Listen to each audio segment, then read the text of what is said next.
Sebagian besar dari pengungsi Rohingya di Kuala Tangkuy, Aceh Utara adalah anak-anak yang tidak memiliki pendamping. Berdasarkan pendataan UNHCR, jumlah pengungsi di Kuala Tangkuy adalah sebanyak 332 orang.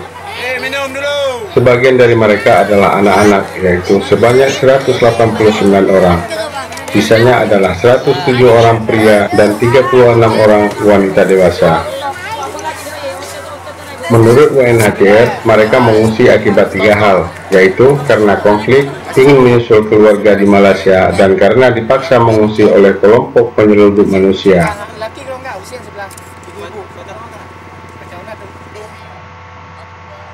Hendrik Efterik, salah seorang staf UNHCR, mengatakan sebagian dari anak-anak itu terpaksa menjadi pengungsi karena ingin ke Malaysia untuk bertemu dengan orang tua mereka.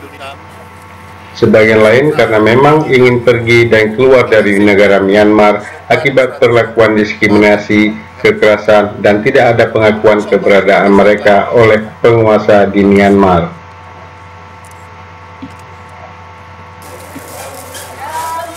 Sedangkan motif lainnya, anak-anak menjadi pengungsi karena unsur paksaan oleh pelaku yang disebut sebagai penyelundup manusia.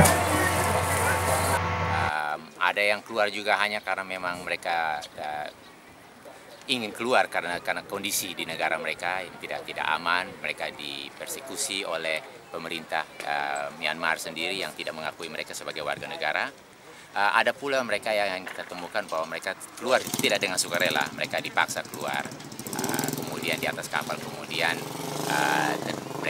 keluarga mereka dihubungi untuk dimintai uang untuk sebagai ganti. Jadi ada beberapa alasan. UNHCR meminta agar pemerintah Indonesia memberi perhatian khusus kepada anak-anak karena mereka tidak memiliki pendamping. Perluan khusus tersebut seperti memisahkan akomodasi anak-anak dengan kelompok orang dewasa guna menghindari hal-hal yang tidak diinginkan. Dari Aceh Utara, Nasir Hussein melaporkan.